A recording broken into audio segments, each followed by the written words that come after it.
Racing star TTF Vasan அவர்களுடைய IPL திரைப்படத்துடைய teaser அப்படிங்கிறது இப்போ வந்து வெளியே இருக்கு. ஸோ சாரேகாமா யூடியூப் சேனல் தான் வந்து வெளியே இருக்கு. ஸோ பார்க்காதவங்களாம் பார்த்துட்டு வாங்க. ஒரு சாதாரணமான ஒரு யூடியூபராக இருந்து பல ரசிகர்களை சம்பாதிச்சு இன்னைக்கு திரையுலகில் ஒரு கதாநாயகனாக வந்திருக்காரு. இது ஒன்றும் சாதாரணமான விஷயம் இல்லை.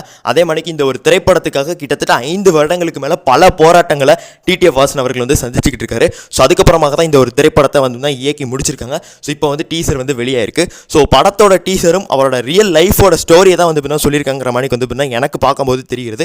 ஒரு ரேசரோட வாழ்க்கையில் என்னென்ன பிரச்சனைகள் வரும், அந்த ரேசிங்கால் அவர் கேஸ் எப்படி வாங்கினார், கேஸ் வாங்குற விஷயங்கள், அதே மாதிரி அவரோட லவ்வில் எப்படி வந்து தான் பிரச்சனை ஏற்படுது.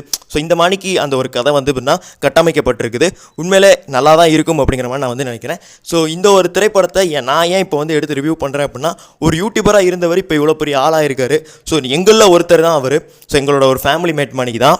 ஸோ அவரோட வளர்ச்சி எங்களோட வளர்ச்சியை நாங்கள் வந்து தான் பார்க்குறோம். ஸோ அதனால் நம்ம எல்லாருமே முடிஞ்ச அளவுக்கு வந்து பார்த்தீங்கன்னா டிடிஎஃப் வாசன் அவர்களுக்கு சப்போர்ட் பண்ணுவோம்.